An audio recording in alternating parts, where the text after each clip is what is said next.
চট্টগ্রামের তুলনায় বিশাল সামিয়ানা কিনা, কিন্তু আকাশের তুলনায় কি কিছুই না। এইটুকুন সামিয়ানায় কত শত খুঁটি, একটু চোখ বুলাম তো। তাহলে ওই বিশাল আকাশ কোনদিন খুঁটির সাথে চলতে গিয়ে বাড়ি লাগছে মাথায়? একটা খুঁটি দেখছেন আপনারা? বেগাইরে আমাদিন তারাও না, যা স্পষ্ট চোখে তোমরা দেখতে পাও না, তোমাদের চোখে ধরা পড়ে না, স্তম্ভ ছাড়াই ওই বিশাল আকাশকে তিনি সৃষ্টি করেছেন। এর দুটি অর্থ হতে পারে। একটি অর্থ হচ্ছে তোমরা নিজেরাই দেখতে পাচ্ছ, স্তম্ভ ছাড়াই এটাকে আল্লাহ পাক রেখেছে। আর দ্বিতীয় অর্থ হতে পারে এই, এমন স্তম্ভ আছে যা তোমরা দেখতে পাও না। হযরত ইবনে আব্বাস রাদিয়াল্লাহু তাআলা আনহু এই দ্বিতীয় অর্থ গ্রহণ করেছেন, এমন স্তম্ভ আছে যা আমরা দেখতে পাই না। কিন্তু বর্তমান যুগের পদার্থ বিজ্ঞান দিয়ে যদি এর উপরে বর্ণনা করা যায়, আলোচনা করা যায়, তাহলে এভাবে বলা যেতে পারে যে সমগ্র বিশ্ব, এই মহাজাগত, স্যাটেলাইট, আপনার সোলার সিস্টেম, গ্যালাক্সি, গোটা বিশ্ব, মহাবিশ্ব, মহাশূন্য, মহাজগৎ, এগুলি গ্রহ, উপগ্রহ, নক্ষত্র পুঞ্জ যেন একটার সাথে আর একটা বাড়ি না লাগে এবং একটার সাথে, একটার থেকে আর একটা ছিটকে দুনিয়ার উপরে না পড়ে, সেজন্য একটি সিস্টেম দিয়ে, একটি পদ্ধতি দিয়ে আল্লাহ পাক স্তম্ভ ছাড়াই কুদরতের উপরে এটা রেখে দিয়েছেন। কি কায়দায়? আল্লাহ পাক কোরআন শরীফে বলছেন। আল্লাহ রাব্বুল আলামিন বলেন, ইন্নাল্লাহা ইউমসিকুস সামাওয়াতি ওয়াল আরদা আন তাজুলা, নিশ্চয়ই আল্লাহ তাআলা নবমণ্ডল এবং ভূমণ্ডলকে এমন ভাবে ধারণ করে রেখেছেন যাতে করে একটা থেকে আরেকটা বিচ্ছিন্ন হয়ে না যায়। এই পৃথিবীর চাইতে সূর্য ছোট না বড়? কত গুণ বড়? আপনারা জবাব যেভাবে দেন তাতে মনে হয় যেন রমজান মাস আইসেই গেছে, রোজা শুরুই করছেন। পৃথিবী বড় না সূর্য বড়? বিশাল সূর্য। সেই সূর্যের চাইতে তারকাগুলি আরো বড়, যে বিবরণ আমি গত বছর বা তার আগের বছর দিয়েছি, মনে আছে না? পৃথিবীর চাইতে সূর্য বড়, সূর্যের চাইতে তারকা বড়, তারকার চাইতে ব্ল্যাক হোল বড়। কত বড় বিজ্ঞানীরা চিন্তা করে কুল পায় নাই। এই বিশাল বিশাল গ্রহ, উপগ্রহগুলি আল্লাহ পাক বলছেন একটার সাথে আর একটা আমি আটকায় রেখেছি। কি দিয়ে? মাধ্যাকর্ষণ শক্তি দিয়ে। কি দিয়ে? মাধ্যাকর্ষণ শক্তি দিয়ে আমি আটকে রেখেছি। কোরআন বলছে 1665 খ্রিস্টাব্দে, 1665 খ্রিস্টাব্দে স্যার আইজাক নিউটন সর্বপ্রথম ল অফ গ্র্যাভিটেশন, মাধ্যাকর্ষণ শক্তি আবিষ্কার করলেন। কিন্তু স্যার আইজাক নিউটনের জন্মের অন্তত 1000 বছর পূর্বে বিশ্বনবী মুহাম্মদ রাসূলুল্লাহ সাল্লাল্লাহু আলাইহি ওয়াসাল্লাম, যিনি কোন বিজ্ঞানাগারে লেখাপড়া করেন নাই, রিসার্চ করেন নাই, তার মুখ থেকে মাধ্যাকর্ষণের কথা আল্লাহ পাক কোরআনে কারীমের মধ্যে ঘোষণা করেছেন। সুবহানাল্লাহ। এই মাধ্যাকর্ষণ দিয়েই চন্দ্র, সূর্য, গ্রহ, নক্ষত্র, সৌররাজি একটার থেকে আর একটা এভাবে ধরে রাখা হয়েছে যাতে করে এগুলি ছিন্ন ভিন্ন হয়ে না যায়, পড়ে না যায়। আল্লাহ পাকের এই অসংখ্য মহাশূন্যের ভিতরে যা কিছু সৃষ্টি করেছেন তার মধ্যে যদি সূর্যের কথাই বলা যায়, তাহলে সূর্যটা এত বিশাল সৃষ্টি জগতের, এই সূর্যটা একটা নক্ষত্র, সূর্য একটি নক্ষত্র। কিন্তু এই সূর্য অন্তত 3 কোটি, যে সূর্য পৃথিবীর চাইতে 13 লক্ষ গুণ বড়, এই রকমের সূর্যকে 3 কোটি সূর্য খেয়ে হজম করতে পারে এমন তারকা রয়েছে গ্যালাক্সির ভিতরে, একটা না, দুইটা না, হাজার হাজার। সুবহানাল্লাহ বলতে ইচ্ছে করলো না? এই সূর্য হচ্ছে সেই সূর্য। পৃথিবীর বুকে মানব সভ্যতা বিকাশের জন্য আজ পর্যন্ত মানব গোষ্ঠী যত এনার্জি ব্যয় করেছে, সূর্য তার চারদিকে প্রতি সেকেন্ডে সেই এনার্জি খরচ করছে, প্রতি সেকেন্ডে। শুধু তাই নয়, এই জ্বলন্ত সূর্যের সম্মুখ ভাগ থেকে এক প্রকারের জ্বালানি গ্যাস নির্গত হয়, বিজ্ঞানীরা যার নাম দিয়েছে স্পাইকুলস। এগুলি প্রতি সেকেন্ডে 60,000 মাইল, 60,000 মাইল বেগে প্রতি সেকেন্ডে স্পাইকুলস গ্যাস প্রতি সেকেন্ডের থেকে নিক্ষিপ্ত হচ্ছে, বেরিয়ে যাচ্ছে। এই স্পাইকুলস গ্যাস যদি পৃথিবীর মাটিকে স্পর্শ করত, গোটা পৃথিবী জ্বলে পুড়ে ভস্ম হয়ে যেত। কিন্তু প্রতি মুহূর্তে, প্রতি সেকেন্ডে 60,000 মাইল বেগে যে গ্যাসগুলি নির্গত হচ্ছে, কোন এক অদৃশ্য শক্তি সেই গ্যাসগুলিকে আবার সূর্যের দিকে ব্যাক করে দিচ্ছে, রিটার্ন করে দিচ্ছে, যাতে করে সৃষ্টি জগৎ ক্ষতিগ্রস্ত না হয়। আমার আল্লাহ বলছেন, ওমা কুন্না আনিল খালকি গাফিলিন, আমি আমার সৃষ্টি জগৎ সম্পর্কে অমনোযোগী নই।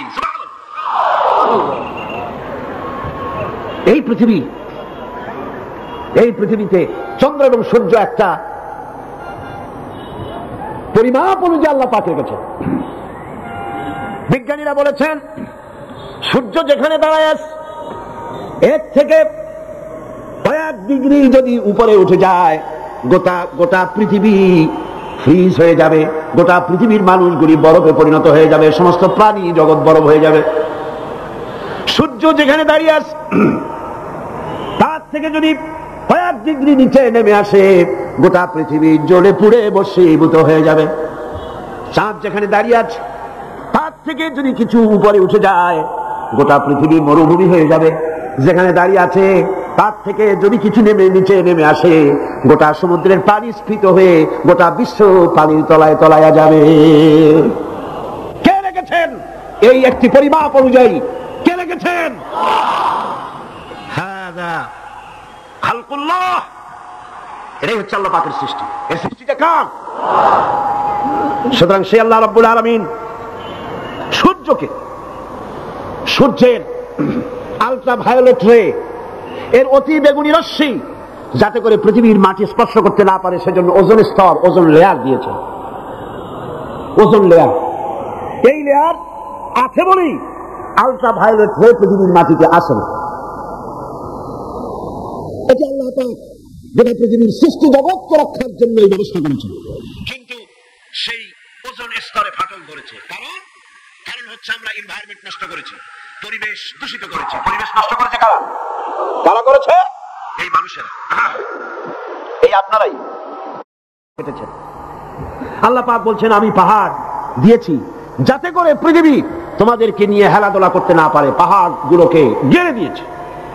আমরা পাহাড় কেটেছি, আমরা গাছ কেটেছি, সমানে গাছ কাটা হচ্ছে। রাসূল কারীম সাল্লাল্লাহু আলাইহি ওয়াসাল্লাম বলেছেন, গাছ লাগানো সদকার মতো সওয়াব মিলবে। সুবহানাল্লাহ। পরিবেশ আমরাই নষ্ট করেছি।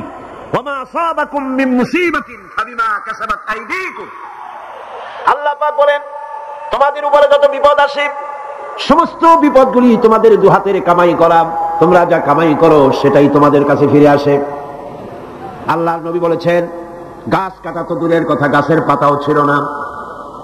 প্রয়োজনে গাছটা তো কাটতে পারো, বিনা প্রয়োজনে গাছের পাতাও ছিড়বে না, কারণ গাছের পাতাগুলি আল্লাহ রাব্বুল আলামিনের জিকির করে। ইউসাব্বিহু লিল্লাহি মা ফিস সামাওয়াতি ওয়া মা ফিল আরদ, আকাশে যা কিছু আছে, জমিনে যা কিছু আছে, সবকিছুই আল্লাহ পাকের তাসবিহ পড়তেছে, আল্লাহর জিকির করছে। বলেন সুবহানাল্লাহ। গাছ মানুষের বন্ধু। অক্সিজেন থেকে, বাতাস থেকে আমরা অক্সিজেন গ্রহণ করি, আর অক্সিজেন গ্রহণ করি যখন ছাড়ি, সেটাকে কি করে ছাড়ি? কার্বন ডাই অক্সাইড করে ছাড়ি। তো বিষ। এই যে মাহফিলে আপনারা বসে আছেন, গোটা পরিবেশকে আমরা কার্বন ডাই অক্সাইড ছেড়ে দূষিত করে ফেলছি। দুনিয়ার কোন গভর্নমেন্টের কাছে এর কোন ফ্যাক্টরি আছে এটাকে রিফাইন করার জন্য, এটাকে ক্লিন করার জন্য? আছে? গাছগুলি আল্লাহ রাব্বুল আলামিন প্রাণী জগতের এমন বন্ধু বানায় দিলেন, আমাদের জন্য যেটা বিষ, গাছের জন্য সেটা খাদ্য। আমরা কার্বন ডাই অক্সাইড করে অক্সিজেনকে নিয়ে, পবিত্র অক্সিজেন নিয়ে কার্বন ডাই অক্সাইড করে ছেড়ে দিলাম, গাছ ওটাকে খাদ্য হিসেবে গ্রহণ করে নিল। গাছের পাতার যে সবুজ রং আর সূর্যের তাপ, সূর্যের উত্তাপ আর গাছের পাতার সবুজ রং, দুটিতে মিলে এক প্রকারের রন্ধন ক্রিয়ার মধ্য দিয়ে ওই কার্বন ডাই অক্সাইডকে গাছ প্রতি মুহূর্তে অক্সিজেন বাড়াইয়া ছেড়ে দিতেছে। এগুলি আল্লাহর সৃষ্টি। এ কার সৃষ্টি? আল্লাহ পাকের সৃষ্টি। তিনি এগুলিকে সৃষ্টি করে গোটা মানব জাতির জন্য কল্যাণ করেছেন। হাদা খালকুল্লাহ, এটা হচ্ছে তোমার আল্লাহর সৃষ্টি। ফারুনি মাযা খালাকাল্লাযীনা মিন দুনি, এখন দেখাও তো দেখি অন্যরা কি সৃষ্টি করেছে। বিজ্ঞানের খুবই প্রশংসা আমরা করি, বিজ্ঞানের প্রশংসা করতে তো কোনো ক্ষতি নেই, কিন্তু বিজ্ঞানীরা কি করেছে? বিজ্ঞান তো অ্যাসেম্বল করেছে, বিভিন্ন জিনিস এনে এক জায়গায় জোড়াতালি দিয়ে একটা জিনিস তৈরি করেছে, কিন্তু মূল জিনিস কার? সিল্লা এখন কার? সারা পৃথিবীর বিজ্ঞানীরা একত্রিত হয়ে তারা কি পারবে একটা চাউল বানাতে? পারবে? একটা মুরগির ডিম বানাতে পারবে? পারবে। যা কিছু বানাতে হবে তার পেছনে আল্লাহ রাব্বুল আলামিনের তৈরি করা জিনিস না হলে কিছুই বানাইতে পারবে না। তাওহীদের কথা বলতে গিয়ে, আল্লাহ তার নিজের সৃষ্টির কথা বলতে গিয়ে কোরআনে কারীমের ভিতরে অসংখ্য যুক্তি তিনি এনেছেন। আল্লাহ পাক তিনি মানুষের উপরে ওয়াল্লাহু বিযাল্লামিল লিল আবিদ, তিনি মানুষের উপরে বান্দার উপরে কখনো জুলুম করেন না, কোন জিনিস চাপায় দেন না। যুক্তি দিয়ে তিনি মানুষকে বুঝাচ্ছেন, আম্মান খালাকাস সামাওয়াতি ওয়াল আরদা ওয়া আনজালা লাকুম মিনাস সামাই মাআন فأنبتنا به حدائق ذات بهجة ما كان لكم أن تنبتوا شجرها। কে তোমাদের জন্য আকাশ এবং জমিনকে সৃষ্টি করেছেন? কে করেছেন? কে করেছেন?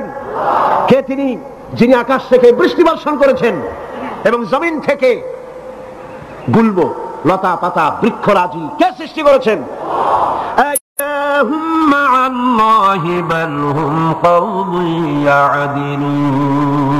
এ সকল কাজে আল্লাহর সাথে কেউ কি অংশীদার আছে? বলেন আছে? আল্লাহ পাক বলছেন আমার সাথে কোনো অংশীদার নাই। বাল হুম কওমুন ইয়াদিলুন, বরং এরা সঠিক পথ থেকে সরে যাচ্ছে। আল্লাহ পাক আবার বলেন, আম্মান জাআলাল আরদা কারারান ওয়া জাআলা খিলালাহা আনহারা وجعل لها رواسي وجعل بين البحرين حاجزا। কে জমিনকে বসবাসের উপযোগী করেছেন? এই পৃথিবীর মাটিকে কে বসবাসের উপযোগী করে দিলেন? কে? এই পৃথিবীর পানিগুলোকে দুভাগে বিভক্ত করে দিলেন। এই পৃথিবীর মাটি বসবাসের উপযোগী করেছেন কে? এই মাটি যদি নরম হতো, মাটি নরম না শক্ত? দুটোই, নরম আবার শক্ত। এমন শক্ত নয় যে আপনি কোদাল দিয়া খুন্তা দিয়া কোপাইয়া পিলার উঠাইতে পারবেন না, ফসল রোপণ করতে পারবেন না, এরকম শক্ত নয়। কত নরম আপনি কি চিন্তা করেছেন?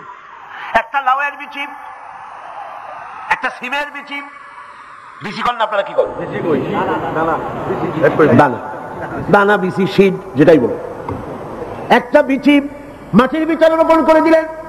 কোরআন বলতেছে, আল্লাহ পাক বলছেন তোমরা কি দেখো না, চিন্তা কি করো না, বিচি মাটির ভিতরে দিয়ে দিলাম, ওই বিচির মাথা ফেটে গিয়া নরম পাতা মাটি ফেরে মাটির উপরে উদ্গত হয়ে গেল।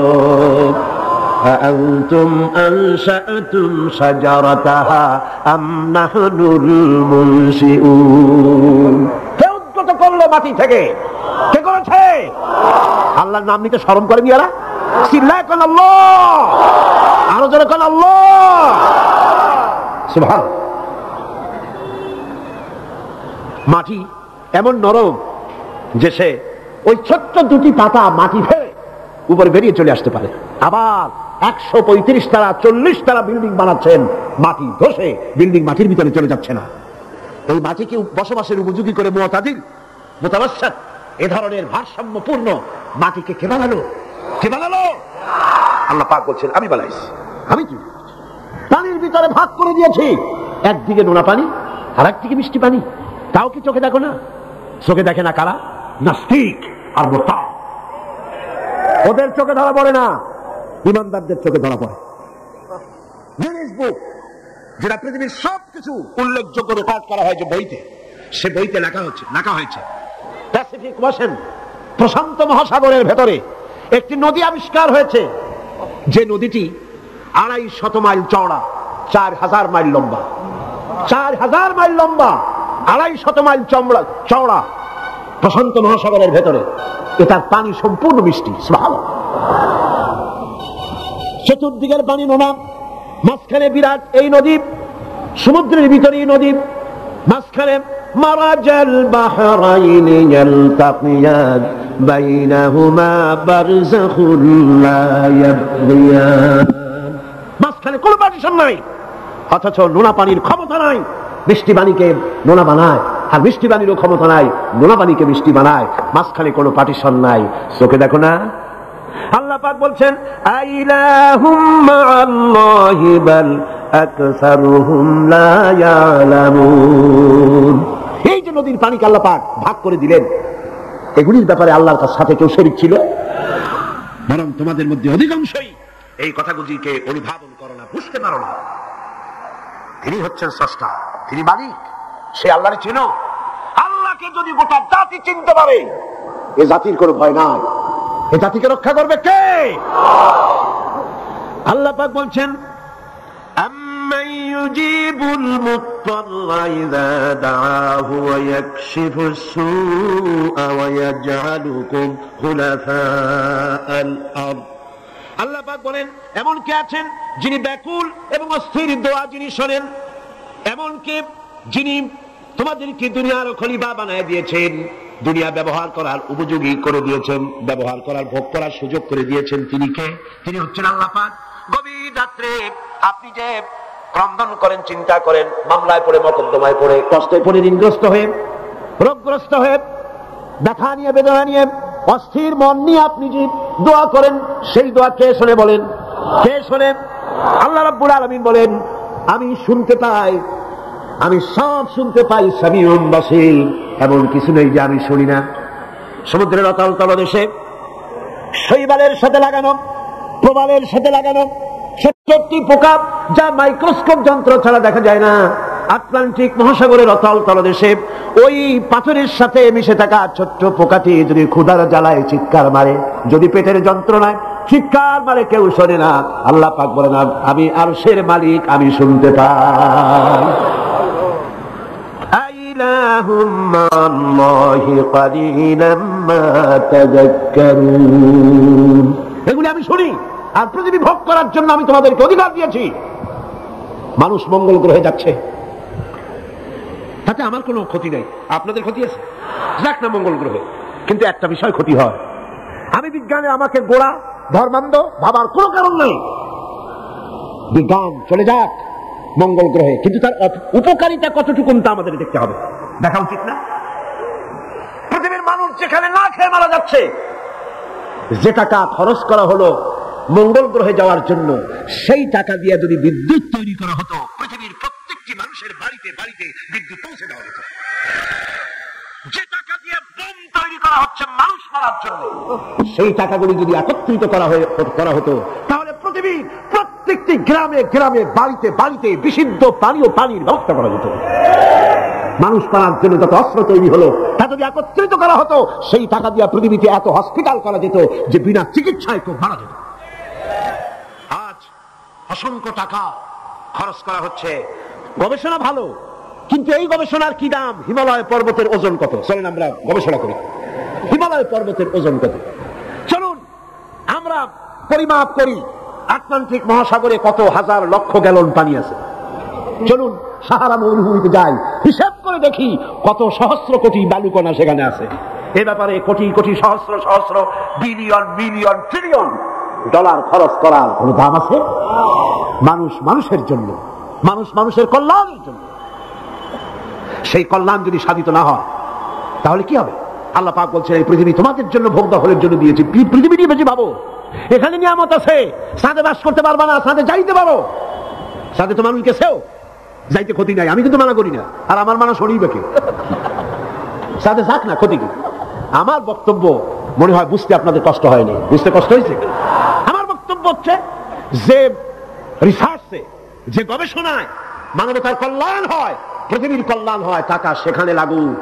কিন্তু পৃথিবীর ইহুদি খ্রিস্টান ঐক্যবদ্ধ মানবতার কল্যাণে টাকা খরচ করা হবে না, মানবতার কল্যাণে না, বরং অন্য কাজে রিসার্চ করে করে টাকা পয়সা খরচ করা হবে। যাক, তারা করতে থাকুক। এরপরে আল্লাহ পাক বলেন, আম্মান ইয়াহদিকুম ফি যুলুমাতিল বাররি ওয়াল বাহরি ওয়া মান ইউরসিলুর রিয়াহা বুশরাম বাইনা ইয়াদাই রাহমাতিহি। কে সে যিনি জলে স্থলে অন্ধকারে তোমাদের পথ দেখিয়ে দেন, অন্ধকারের ভিতরে, পানির ভিতরে এবং স্থল ভাগে কে তোমার পথ দেখায়? কে দেখায়? বলেন না, কে দেখায়? সমুদ্রের ভিতরে নাবিকেরা যখন পথ চলে, দিনের বেলায় সূর্য দেখে পথ নির্ণয় করে, কিন্তু রাতের বেলায় রাতের অন্ধকারে সে যেন পথ হারায় না ফেলে। সেই জন্য আল্লাহ রাব্বুল আলামিন বলেন, আমি আকাশে তারকা খচিত করে রেখেছি, তারকা দেখে দেখে নাবিকরা পথ নির্ণয় করে গন্তব্যে পৌঁছে যায়, পথ হারায়া যায় না। অন্ধকারের ভিতরে আমি তো পথ সৃষ্টি করেছি। আইলাহুম মাআল্লাহ তাআলা আল্লাহু আম্মা ইউশরিকুন। ওই আল্লাহর সাথে কে আছে শরীক, যিনি কাজগুলিতে আল্লাহর সাথে সহযোগিতা করেছে? আছে কেউ? সুতরাং আল্লাহ পাক যারা শিরক করছে তার থেকে আল্লাহ পাক মুক্ত। তিনি বৃষ্টি বর্ষান এবং বৃষ্টির আগে ঠান্ডা বাতাস দিয়ে বৃষ্টি আসছে এই সুসংবাদ প্রদান করেন। এ কাজের মধ্যে কেউ নেই আল্লাহর শরীক। এবার আল্লাহ পাক বলছেন, আইলাহুম্মা আল্লাহ কুল হাতু বুরহানাকুম ইন কুনতুম সাদিকিন। আল্লাহর কোন কাজে কোন শরীকদার নাই, অংশীদার নাই। আছে? বলো, যদি তোমাদের কাছে কোনো দলিল থাকে দলিল পেশ করো। আকাশ তৈরি, সূর্য তৈরি, চন্দ্র তৈরি, গ্রহ নক্ষত্র, সৌররাজি, নবমণ্ডল, ভূমণ্ডল, যা কিছু আমি বানিয়েছি আর যা কিছু করেছি এর মধ্যে আমার শরীক কে আছে দেখাও। যদি তোমার কাছে দলিল থাকে দলিল আনো, যুক্তি পেশ করো। আছে কোনো যুক্তি? এদের কাছে যুক্তি হলো আকাশ বলতে কিছুই নাই। কি আছে? অনেক দূরে, সেই জন্য নীলে নীলে দেখা যায়। আর কি? আর হচ্ছে there is no God, স্রষ্টা বলতে কেউ নাই। নাউযুবিল্লাহ মিন যালিক। যারা বলেন নাউযুবিল্লাহ। আল্লাহ রাব্বুল আলামিন তিনি বলছেন, বাদিউস সামাওয়াতি ওয়াল আরদি আন্না ইয়াকুনু লাহু ওয়ালাদুন ওয়া লাম তাকুন লাহু সাহিবাতুন ওয়া খালাকা কুল্লা শাইইন ওয়া হুয়া বিকুল্লি শাইইন আলীম। তিনি তো আসমান এবং জমিনের অস্তিত্ব সৃষ্টি করেছেন, তার পুত্র কন্যা কি করে হতে পারে? খ্রিস্টানরা দাবি করেছে আল্লাহর ছেলে আছে, নাউযুবিল্লাহ। ইহুদিরা দাবি করেছে আল্লাহর ছেলে আছে, নাউযুবিল্লাহ। খ্রিস্টানরা আল্লাহর স্ত্রী পর্যন্ত বানিয়েছে, নাউযুবিল্লাহ। আল্লাহ পাক বলেন 70টি সূরার ভিতরে তাওহীদের কথা এমন ভাবে পেশ করেছেন যা গোটা পৃথিবীর মানুষ যদি হেদায়েত পেতে চায়, ছোট্ট সূরাটি তার জন্য যথেষ্ট। পড়েন আমার সাথে, কুল হুয়াল্লাহু আহাদ। পড়েন সবাই, কুল হুয়াল্লাহু আহাদ আল্লাহুস সামাদ লাম ইয়ালিদ ওয়া লাম ইউলাদ ওয়া লাম ইয়াকুল লাহু কুফুয়ান আহাদ। আল্লাহ পাক বলেন, হে নবী আপনি বলুন, আল্লাহ এক এবং একক, তার কোনো অংশীদার নাই, তিনি বেনিয়াজ, তিনি কাউকে জন্ম দেন নাই, তাকেও কেউ জন্ম দেয়নি। আকাশ আর জমিনে আল্লাহর সমকক্ষ কেউ নাই, কেউ নাই। তিনি এক এবং একক। তার একত্ববাদের দাওয়াত দেওয়ার জন্য অসংখ্য পয়গম্বর আল্লাহ পাক এই দুনিয়া পাঠিয়েছেন। আর সমস্ত পয়গম্বর দাওয়াত দিয়েছেন কি? লা ইলাহা ইল্লাল্লাহু মুহাম্মাদুর রাসূলুল্লাহ। সবাই দাওয়াত দিয়েছেন লা ইলাহা ইল্লাল্লাহ, লা ইলাহা ইল্লাল্লাহ, লা ইলাহা লা ইলাহা ইল্লাল্লাহ।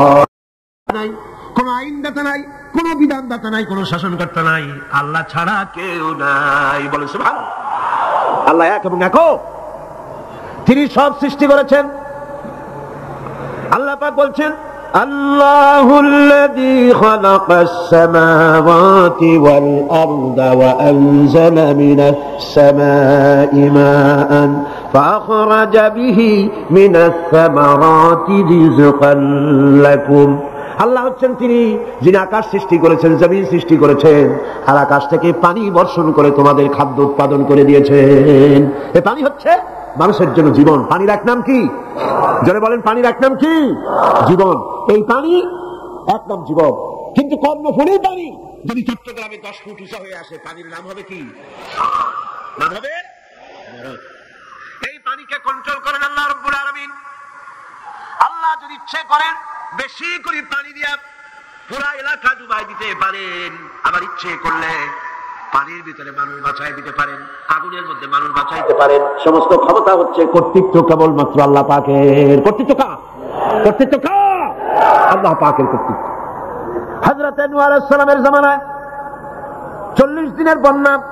এই বন্যার পরে জাহাজ যখন নেমে গেল তখন তিনি মনে মনে ভাবলেন, আমি তো জোড়ায় জোড়ায় করে সমস্ত প্রাণীগুলি আর মানুষগুলি, কিছু কিছু মানুষ যারা ইমান এনেছিল তাদের জাহাজে উঠায়, কিন্তু একটি বুড়ি আমার উপর ইমান এনেছিল আর আমি তার ওয়াদা করেছিলাম সাথে করে নিয়ে যাব, আমি তো তার কথা ভুলে গিয়েছি। অনুশোচনা এলো। জাহাজ থেকে নেমে চতুর্দিকে লক্ষ্য করলেন, মানুষ নাই, জনপদ নাই, সব শেষ হয়ে গেছে। পাহাড় পর্বত কাজ হয়ে পড়েছে, বিল্ডিং গুলি শেষ হয়ে গিয়েছে, কোন জনপদে কোনো প্রাণী নাই, প্রাণী বলতে কিছুই নাই। হঠাৎ দূরে দেখতেন একটা কুড়ে ঘরের মতো দেখা যায়। ভাবলেন এত বড় বন্যার ভিতরে কুড়ে ঘর কেমনে থাকলো। আস্তে করে হেঁটে গেলেন কুড়ে ঘরের কাছে। ভেতরে মানুষ আছে বলে মনে হলো। বাইরের থেকে প্রশ্ন করলেন, ভিতরে কে? জবাব এলো, আমি এই ঘরের মালিক, আমি এক বুড়ি বিধবা মহিলা, আপনি কে? তিনি বললেন, আমি হচ্ছি এই জামানার পয়গম্বর হযরত নূহ আলাইহিস সালাম। বুড়ি বলছেন, আমারও ধারণা তাই, আপনি আমাকে ওয়াদা করেছিলেন বন্যা হলে পরে, বন্যার আভাস যখন আপনি পাবেন আমাকে আপনি সাথে করে জাহাজে উঠায় নিয়ে দিবেন। আমার মনে হয় বন্যা কবে হবে সেই খবর দেওয়ার জন্য আপনি এসেছেন। হযরত নূহ আলাইহিস সালাম সিজদায় পড়ে কাঁদতে লাগলেন, বললেন, রব্বুল আলামিন, তোমার কুদরত বোঝার ক্ষমতা আমার নাই। 40 দিন পর্যন্ত পানির ভিতরে মানুষ কেমনে জীবিত রইল? আল্লাহ পাক শোনালেন, নূহে বিপদ যখন এলো তুমি তোমার উম্মতকে ভুলে যেতে পেরেছো, ভুলে গিয়েছো, কিন্তু আমি রব্বুল আলামিন রহমানুর রহিম, আমি আমার বান্দাদের ভুলি নাই। পানির স্রষ্টা আল্লাহ, পানির ভিতরে তিনি বাঁচাতে পারেন, আবার তিনি আগুনের ভিতরে বাঁচাতে পারেন, সব কিছু করতে পারেন। সমস্ত ক্ষমতা আল্লাহ পাকের। সমস্ত ক্ষমতা কার? আরো জোরে বলেন, কার? আল্লাহ পাক বলেন, এভাবে করে আমি আকাশ সৃষ্টি করেছি, জমিন সৃষ্টি করেছি, বৃষ্টি দিয়েছি আর চন্দ্র সূর্য তৈরি করেছি, তারপরে আমি তোমাদেরকে নিয়ামত দিয়ে ভরে দিয়েছি। ওয়া ইন তাউদ্দু নি'মাতাল্লাহি লা তুহসুহা, আমার নিয়ামত যদি গণনা করো গুনে গুনে আমার নিয়ামত শেষ করতে পারবে না। সুবহানাল্লাহ। হাদা খালকুল্লাহি ফাআরুনি মাযা খালাকাল্লাযীনা মিন দুনি, এটা হচ্ছে আল্লাহর সৃষ্টি, আর আল্লাহ বাদে অন্যরা কি সৃষ্টি করেছে দেখাও। যদি ক্ষমতা থাকে দেখাও কি সৃষ্টি করেছে অন্যরা। আছে কিছু? আছে কিছু? সমস্ত সৃষ্টির মালিক কে? আরো জোরে বলেন, কে? সব কিছুর স্রষ্টা হচ্ছেন আল্লাহ পাক। ওই আকাশের মালিক কে? চিল্লায় বলেন জোরে সোরে, আকাশের মালিক কে? বাতাসের মালিক কে? চন্দ্র সূর্যের মালিক কে? পৃথিবীর মালিক কে? গোটা সৃষ্টি জগতের মালিক কে? সবকিছুর মালিক যিনি, তিনি বলছেন এগুলি সব আমি সৃষ্টি করেছি। ফারুনি মাযা খালাকাল্লাযীনা মিন দুনি, আমি ছাড়া অন্যরা কে কি তৈরি করেছে দেখাও। আল্লাহ রাব্বুল আলামিন এভাবে করে মানুষের জন্য সবকিছু সৃষ্টি করেছেন, তার খাবারের ব্যবস্থা করেছেন, পড়ার ব্যবস্থা করেছেন, গাছপালা তৈরি করেছেন, পানি তৈরি করেছেন, সব ব্যবস্থা করে দিয়েছেন। এমনকি শীতকালে পিঠা খাবেন রসের ব্যবস্থাও করে দিয়েছে। চট্টগ্রামের রস আছে না? কি গাছের রস? খেজুর গাছের রস। এই খেজুর গাছের গোড়া খুঁজতে খুঁজতে 5 মাইল নিচেও যদি চলে যান, খেজুর গাছের মাথায় যেমন রস পাওয়া যায়, খেজুর গাছের 5 মাইল নিচে কি ওরকম এক ফোঁটা পানি পাওয়া যাবে? খেজুর গাছের ভিতরেও কি তেমন পাওয়া যাবে? ঠিক জায়গা মতো কাটলে যেমন রস পাওয়া যাবে, অন্য জায়গায় পাওয়া যাবে না। আবার খেজুর গাছের পাশে একটা নিম গাছ আছে, কিয়ামত পর্যন্ত নিম গাছ গিয়ে শোষেন। মিষ্টি লাগবে? কি লাগবে? আল্লাহ রাব্বুল আলামিন, আপনি পিঠা খাবেন, খেজুর গাছ দিয়ে রস তৈরি করে দিলেন, পায়েস খাবেন, চাউল তৈরি করে দিলেন, গম দিয়ে দিলেন, গোশ খাবেন, কিমা খাবেন, কি খাবেন, সমস্ত কিছু রব্বুল আলামিন তৈরি করে মানুষের সামনে দিয়ে দিলেন, আর বললেন খাও, পান করো, খাও, আর আমার শুকর আদায় করো। মাঝে মধ্যে পড়ো আলহামদুলিল্লাহি রাব্বিল আলামিন। এই যে ঠান্ডা, গোটা পৃথিবী এখনো ঠান্ডা শুরু হয়নি। এই ঠান্ডা শুরু না হওয়ার কারণ আমরা, এটা কারণ কারা? আমরাই। গ্লোবাল ক্লাইমেটের চেঞ্জ এসেছে, গোটা দুনিয়া আবহাওয়ার পরিবর্তন হয়ে গিয়েছে। শীতের সময় শীত নাই, গরমের সময় গরম নাই। এটা কি খুব ভালো? এটা কি? এটা রোগ ব্যাধি বেশি হওয়ার লক্ষণ। শীত যখন আসে, এত প্রচন্ড শীত, গোটা পৃথিবীর যত এসি আছে, সমস্ত শক্তিশালী এসি প্লান্ট একযোগে যদি ছেড়ে দেওয়া হয়, আল্লাহ শীতকালে শীত দেন তার সহস্র কোটি কোটি ভাগের 1 ভাগের শীতও কি পৃথিবীর মানুষ তার যন্ত্রপাতি দিয়ে তৈরি করতে পারবে? পারবে।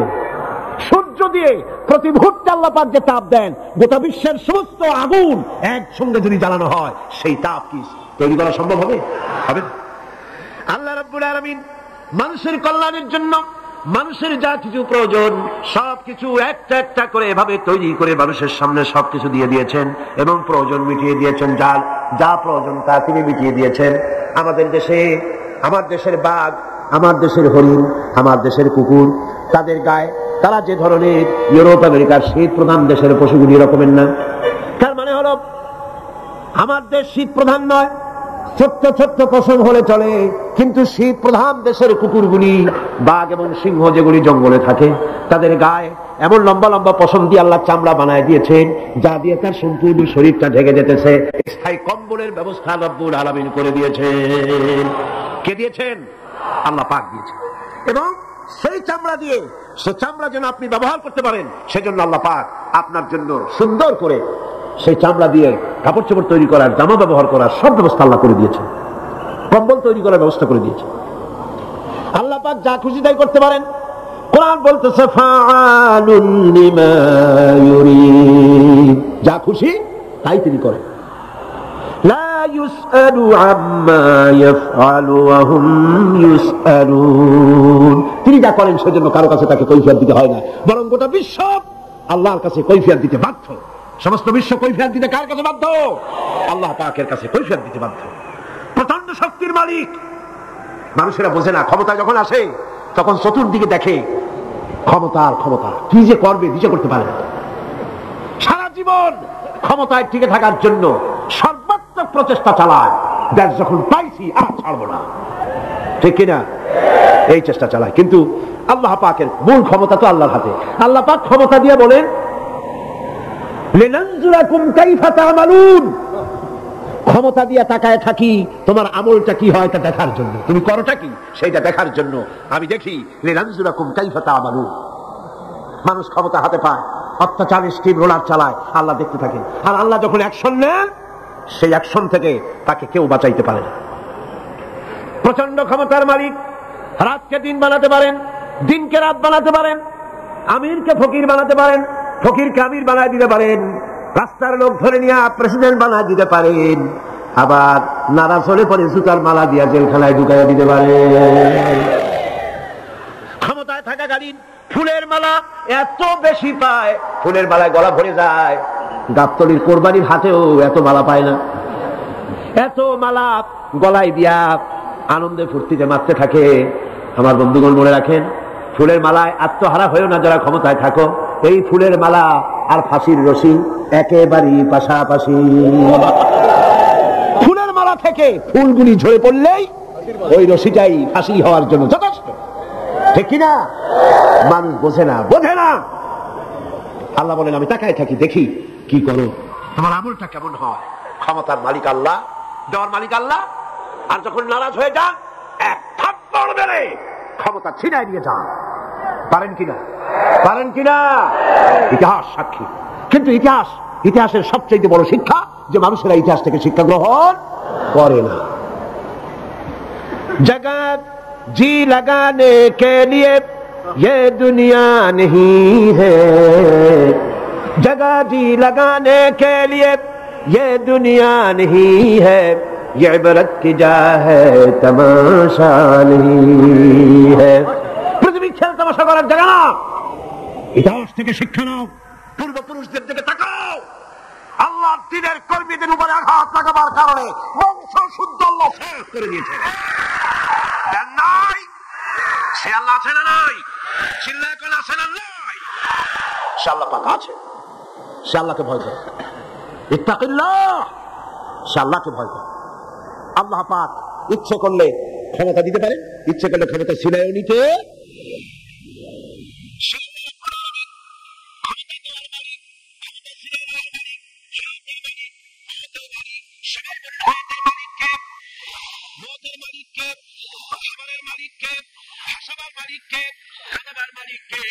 সব কিছুর মালিককে আল্লাহ রাব্বুল আলামিন ইন্নাল্লাহা আলা সবকিছুই উপরে তিনি ক্ষমতাবান, যা খুশি তাই তিনি করেন। এ হচ্ছে আল্লাহর সৃষ্টি। সবকিছু আল্লাহ সৃষ্টি করেছেন। বরং কাফের বেঈমান যারা অস্বীকার করে আল্লাহ রব্বুল আলামিন, সেই মানুষেরাই বুঝতে পারে না। বরং মানুষ যা কিছু তৈরি করেছে তা সবই আল্লাহর বানানো জিনিস, তার থেকেই করেছে, কথাটা বুঝে আসে না। মানুষ না বুঝেই বিজ্ঞানকে সবকিছুর প্রশংসা বিজ্ঞানের জন্য করে, বিজ্ঞানের জন্যই প্রশংসা অস্থির হয়ে যায়। যেমন ধরুন, রাজশাহী বিশ্ববিদ্যালয়ে আপনার ছেলে পড়ে, 6 মাস টাকা পয়সা পায় না, ধার খরচ করিয়া তার 6টা মাস চালায়। হঠাৎ করে পিয়ন মানি অর্ডার ফর্ম নিয়ে হাজির, 6,000 টাকা পাঠাইছে বাপে। টাকাগুলি নিয়ে সই করে পিয়নের কদমবুসি করে যে বাবাজি এতদিন পরে টাকা নিয়ে আসছেন, আপনার প্রতি আল্লাহ রহম করুন। এটা বুদ্ধিমান না বেকুব? বুদ্ধিমান না বেকুব? আরে বেটা, পিয়ন কি তোর বাজাম? টাকাকে পাঠিয়েছে, বাবা পাঠিয়েছে, প্রশংসা তার কর। বিজ্ঞানীরা প্লেন বানিয়েছে, বিজ্ঞানীরা গাড়ি বানিয়েছে, বিজ্ঞানীরা কম্পিউটার তৈরি করেছে, প্রশংসা করো সেই আল্লাহ যে আল্লাহ রাব্বুল আলামিন বিজ্ঞানীর মাথায় বুদ্ধি দিয়েছে। প্রশংসা কর, আল্লাহ পাকের প্রশংসা করতে হবে। হ্যাঁ, খালকুল্লাহ, যা কিছু আল্লাহ বলছেন এ সব কিছু আল্লাহর সৃষ্টি। মানুষ কিছুই সৃষ্টি করেনি, শুধু আল্লাহর সৃষ্টি দিয়ে জোড়াতালি দিয়ে বানিয়েছে, ঠিক না? আল্লাহর বানানো জিনিস দিয়ে জোড়াতালি দেওয়া হয়েছে। আল্লাহ পাকের সৃষ্টি তো দূরের কথা, আল্লাহ কেই মানতে চায় না। কি বলে আনসিন ইজ নাথিং। শুনছেন কথা? আনসিন ইজ নাথিং, যা দেখা যায় না তা কিছুই না, মানি না। যার রং নাই, রূপ নাই, ধরা যায় না, ছোঁয়া যায় না, অনুভব করা যায় না, তা মানি না। নাউযুবিল্লাহ। এই কথা দিয়ে তারা আল্লাহরে অস্বীকার করতে চায়। অথচ এই ভদ্রলোকেরা মাধ্যাকর্ষণ না দেখেই বিশ্বাস করে মাধ্যাকর্ষণ আছে, ঠিক কিনা? এই ভদ্রলোকেরা বিদ্যুতের শক্তি দেখেই বিদ্যুৎকেও দেখে। আপনারা দেখতেছেন বিদ্যুতের শক্তি দেখে বিদ্যুৎকে বিশ্বাস করে। বাতাসের প্রচন্ডতা দেখে বাতাসকে অনুভব করে, বিশ্বাস করে। অক্সিজেন চোখে দেখে না, ইথারকে চোখে দেখে না, বিশ্বাস করে। কিন্তু এমনই নাস্তিক, এমনই কপাল পোড়া যে আল্লাহরে দেখা যায় না তাই বিশ্বাস করা যাবে না। এক নাস্তিকের সাথে হযরত ইমাম আবু হানিফা রাহমাতুল্লাহ আলাইহির এক বিতর্ক অনুষ্ঠান হলো। সেই বিতর্ক অনুষ্ঠানে ইমাম আবু হানিফা রাহমাতুল্লাহ আলাইহি পৌঁছতে বেশ দেরি করলেন। নাস্তিক তখন উপস্থিত জনতাকে বলছে, দেখো তোমাদের ইমাম, তোমাদের ইসলামী চিন্তাবিদ যুক্তিতে দুর্বল, সেই জন্য আসতেছে না। বেশ কিছুক্ষণ দেরি করে তিনি উপস্থিত হলেন। নাস্তিক বলল, আগে আপনি বলেন, আপনি ওয়াদা ভঙ্গ করলেন কেন, সময় মতো আসতে পারলেন না কেন? তিনি জবাবে বললেন, দেখো আমি অনেক দূর থেকে এসেছি, এসে দেখি সামনে নদী, এখন পার হবো কেমনে? কোন নৌকার ব্যবস্থা নাই। হঠাৎ দেখলাম কি এক আশ্চর্য কথা, একটা চারা গজায় উঠলো, ফট করে বিরাট গাছ হয়ে গেল। কই থেকে একটা কুড়াল আসলো, গাছটার কাছে ভাড়ায় গেল। তারপরে এলো করাত, বানাইলো তক্তা, এরপরে আসলো লোহা, পড়লো হাতুড়ি, হয়ে গেল নৌকা। বাহ, কি মজা! এরপর নৌকা নামলো নদীতে, আমি উঠে বসলাম, এই পাড়ি দিয়ে আসলাম, তাই যা একটু দেরি হলো। নাস্তিক কয় যে কি সর্বনাশ, এই লোকের সাথে আমি তর্ক করবেন, মাথা তুই স্ক্রুশটটা দিলা। আরে আন্দাজে একটা গাছ হয়ে গেল ফট করিয়া, তারপরে কুড়াল আসলো, তক্তা হইলো, বিনা মিস্ত্রিতে নৌকা হইলো, এটা কেমন সম্ভব? ইমাম সাহেব বলেন, আমার বিতর্ক শেষ। বিনা মিস্ত্রিতে যদি, তোমার যুক্তি মতে বিনা মিস্ত্রিতে যদি একটা নৌকা না হতে পারে, এই বিশ্ব তৈরি হলো কি করে বিনা মিস্ত্রিতে? ওই বিশাল আকাশ হলো কিভাবে? এই বিরাট চন্দ্র সূর্য হলো কিভাবে? কি করে তোমার এই বডি তৈরি হলো? নাস্তিক চেয়ার থেকে নেমে ইমামের কাদমের উপরে পড়ে গেল, বলে আল্লাহু আকবার, আমি অন্যায় করেছি, আল্লাহ আমাকে মাফ করে দাও। নাস্তিক ঘোষণা করে দিল, লা ইলাহা ইল্লাল্লাহু মুহাম্মাদুর রাসূলুল্লাহ।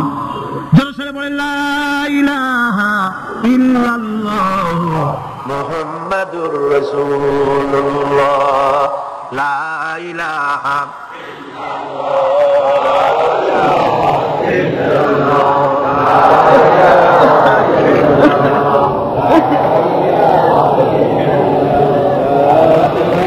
হাদা খালকুল্লাহ। এখন আল্লাহর সৃষ্টি। কার সৃষ্টি বলেন সবাই খুশি হয়ে? কার সৃষ্টি? ফারুনি মাযা খালাকাল্লাযিনা মিন দুনি, আল্লাহ ছাড়া কে কি বানাইছে? দেখো সবকে বানিয়েছে। খুশি হইয়া মুখ ফুলাইয়া জোরে কোন কে বানিয়েছে? ওই আল্লাহ রাব্বুল আলামিন বলেন, দুনিয়ার সব দিক থেকে চোখ ফিরাইয়া এবার নিজের দিকে তাকাও, ওয়াফি আনফুসিকুম ওয়াফি আনফুসিকুম আফালা তুবসিরুন, এমনকি তোমাদের নিজেদের মধ্যেও আমার নিদর্শন আছে। তারা কি তা অনুধাবন করে না? তোমার মধ্যেও আমার নিদর্শন আছে। কার মধ্যে? আমাদের মধ্যে। কোন কার মধ্যে? আমাদের মধ্যে আল্লাহর নিদর্শন আছে। মানুষ যদি তার নিজের দেহের প্রতি লক্ষ্য করে তাহলে সে মহান আল্লাহ পাকের অসংখ্য কুদরত দেখতে পাবে। যেমন একটি শিশু যখন জন্ম হয় তখন তার হাড়ের পরিমাণ হয় 305টি। পরে এগুলি একটা দুটো মিশে গিয়ে পরিমাণ দাঁড়ায় 206টি হাড়। 560টি পেশি দিয়ে এই হাড়গুলিকে বেঁধে রাখা হয় এবং মোট গিরার পরিমাণ দাঁড়ায় 100 গিরা। আপনি কি জানেন আপনার আঙ্গুলের মাথা থেকে বাহু পর্যন্ত কয়টা গিরা আছে? বলবেন কখন? কিলাকিলি করি তো কুলপান নেই। দেখেন না গিরা কতগুলা, আঙ্গুলের এই আঙ্গুলের মধ্যেই কতগুলা গিরা, এখানে গিরা, সেখানে গিরা, এখানে গিরা, এখানে গিরা, এখানে গিরা, বাহুতে গিরা। গিরা যদি একটাও না হতো হাতটা হাত হইতো না। হাত কি হইতো? লাঠি হইতো। ভাত খাওয়া যাইতো না। ভাত খাইতে গেলে মাখানো লাগে কিনা? মাখানো লাগে না? মাখাইবেন কি দিয়ে? হাতগুলা আঙ্গুলে গিরা নাই, সব কাঁটা চামচ। আর কেনুতে গিরা নাই, হাত ক্লোজ হবে না, নিজের মুখে আসবে না। দুই হাতের মাথায় একজন বসবে, একজন আরেকজনের খাওয়াবে। তাও আবার খাওয়াই দিকে মুখের মধ্যে না গিয়ে নাকের সিধার মধ্যে গিয়ে দিবে। হাসতেছেন? সুবহানাল্লাহ। ওয়াফি আনফুসিকুম আফালা তুবসিরুন, তোমার ভেতরে আমার নিদর্শন আছে, অনুধাবন করো। মানব শরীর এক আশ্চর্য মেশিন। সুবহানাল্লাহ, আশ্চর্য মেশিন। লক্ষ কোটি সেল এবং নার্ভ সেল দিয়ে জটিল মেশিন পত্রের সমন্বয় এই দেহ তৈরি করা হয়েছে। এবং এই শরীরের ভিতরে দুটো মূল্যবান জিনিস আছে। তার একটি হচ্ছে কন্ট্রোল রুম, আরেকটি হচ্ছে জেনারেটর। সেই জেনারেটরটা কি?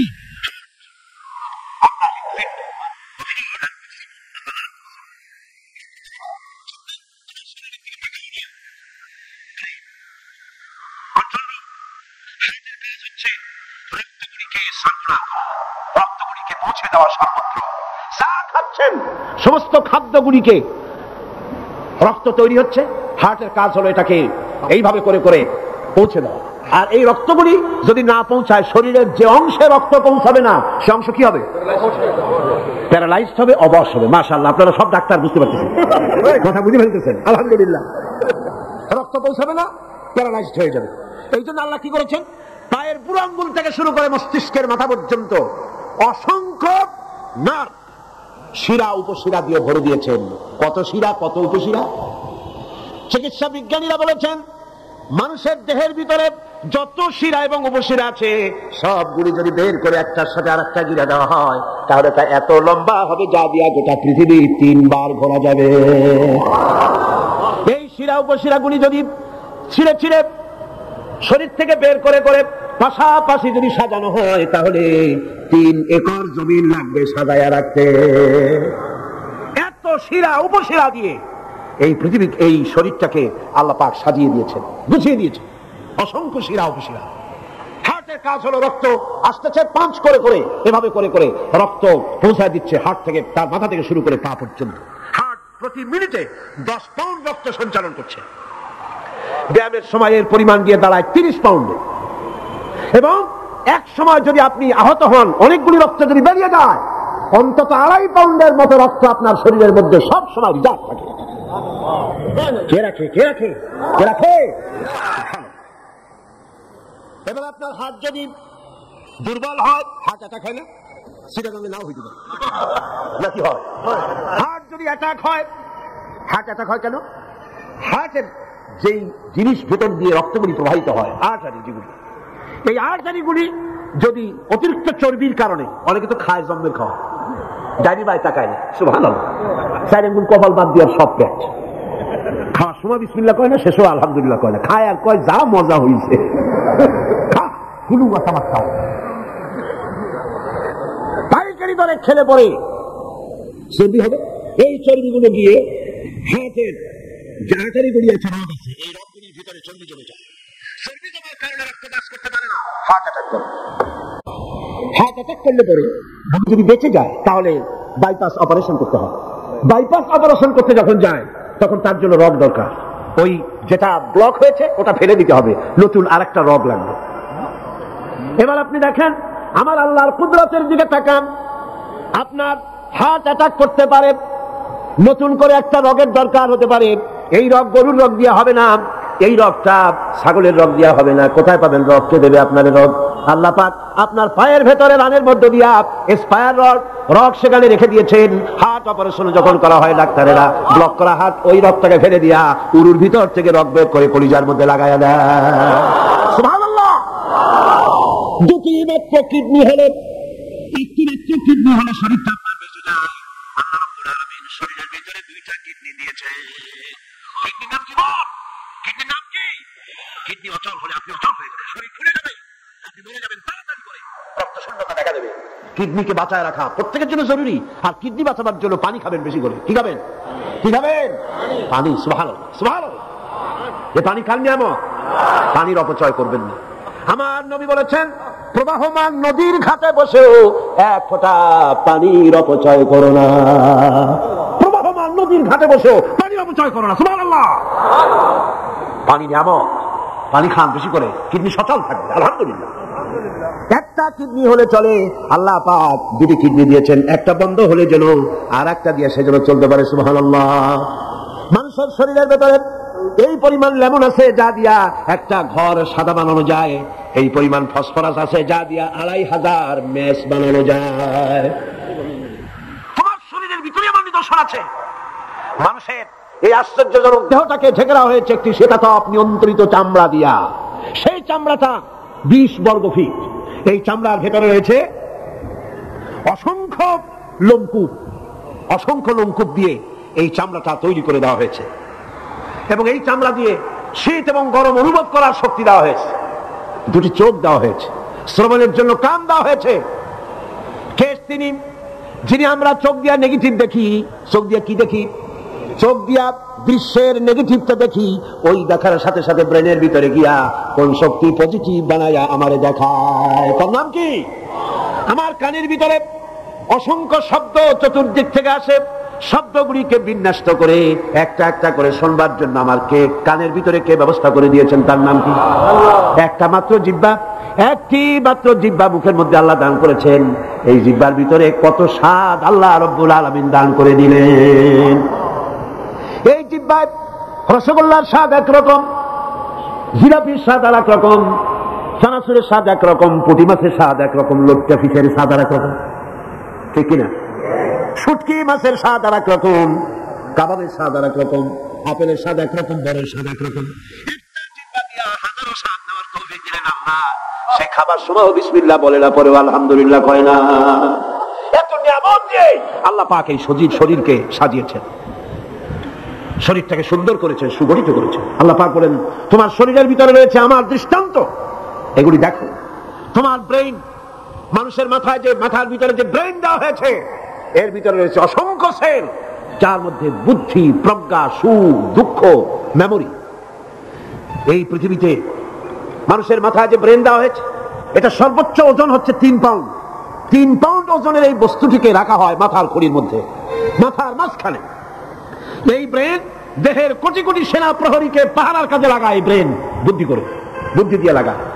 কম্পিউটারের যে মেমোরি শক্তি আছে, পৃথিবীর মানুষের মাথায় আল্লাহ পাক যে মেমোরি দিয়েছেন, যে স্মৃতি শক্তি দিয়েছেন, সারা পৃথিবীর সমস্ত ডাটা, সমস্ত ইনফরমেশন সবগুলি মানুষ যদি তার মেমোরিতে নিয়ে নেয়, তারপরেও আল্লাহ পাক মেমোরিতে এত জায়গা করেছেন যে তার 1 লক্ষ ভাগের 1 ভাগও ভরবে না। এই ব্রেন দিয়ে আল্লাহ পাক মানুষকে বুঝতে বলেছেন, তাকাও, লক্ষ্য করো, আমার পৃথিবী দেখো, দুনিয়া দেখো, নিজেকে দেখো এবং আমার অস্তিত্বের কথা স্বীকার করো। আমি তোমাকে সৃষ্টি করেছি। আল্লাহ পাক বলেন, হাদা খালকুল্লাহি ফাআরুনি মাযা খালাকাল্লাযীনা মিন দুনিহি বালিয যালিমুনা ফি যালালিন মুবিন। এই হচ্ছে আল্লাহর সৃষ্টি। এখন দেখাও তো অন্যরা কি সৃষ্টি করেছে, অন্যরা কি সৃষ্টি করেছে? আছে কিছু? অন্যরা আল্লাহর জিনিস দিয়া, তারা আল্লাহর জিনিস দিয়ে জোড়াতালি দিয়ে তৈরি করেছে, কিন্তু সমস্ত সৃষ্টির মূল হচ্ছে আল্লাহ পাক। আজকে আমাদের সন্তানদেরকে যদি কোরআন থেকে আজকে যে কথাগুলি বললাম, এই কথাগুলি যদি কলেজে বিশ্ববিদ্যালয়ে পড়ানো হতো, আমার ছেলে কি নাস্তিক হতে পারত? বলেন, আমার এই ছেলে কলেজে বিশ্ববিদ্যালয়ে যেসব ছেলেপেলেরা পড়ে এগুলি কি বোম্বাই থেকে আসছে না মঙ্গল গ্রহ থেকে নাজিল হয়েছে? আমাদের ছেলেপেলে কিনা। এই ছেলে যখন প্রাইমারি স্কুলে পড়তো তখন রমজান মাসে সেহরি করতে না উঠাইলে সকালবেলায় মা বাপের উপরে অভিমান করে রাগ করে কান্দাকাটি করে না খাইয়া সারাদিন রোজা রেখেছে। ঠিক না? বলেন আমার এই কথাটা ঠিক কিনা? এই ছেলেটি প্রাইমারি ছেলে হাই স্কুলে যখন গিয়েছে তখনও সে নামাজ পড়তো, আলেম ওলামা দেখলে ভক্তি করতো, শ্রদ্ধা করতো। যেই না কলেজে ঢুকলো নামাজ গেল, রোজা গেল, চরিত্র গেল। এরপরে আলেম ওলামা পীর বুজুর্গ দেখলি বলতে থাকে এরাই দেশটারে খাইছে। দেশ খাইলো কেমন? আলেম ওলামারা তারা কি দেশে কখনো ক্ষমতায় গেছে? বলেন গেছে?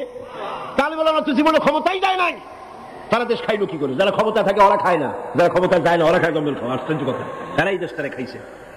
নামাজ নাই, রোজা নাই, তারপরে বলা শুরু করে আল্লাহ নাই। এরপরে দু ফুর্তি নো চিন্তা, যে না ব্যভিচার মদ জুয়া ইত্যাদিতে লিপ্ত হয়ে গেল। আমার সোনার টুকরা ছেলে যেই না গেল বিশ্ববিদ্যালয় কয়লা টুকরায় পরিণত হয়ে গেল। ঠিক কিনা? এটা কে করলো? কে করলো? করেছে এক শ্রেণীর ঠক নামের কলঙ্ক, যারা শান্তি নিকেতনের গোলাম, যারা মার্কস এবং লেনিনের গোলাম, মাও সেতুংয়ের গোলাম।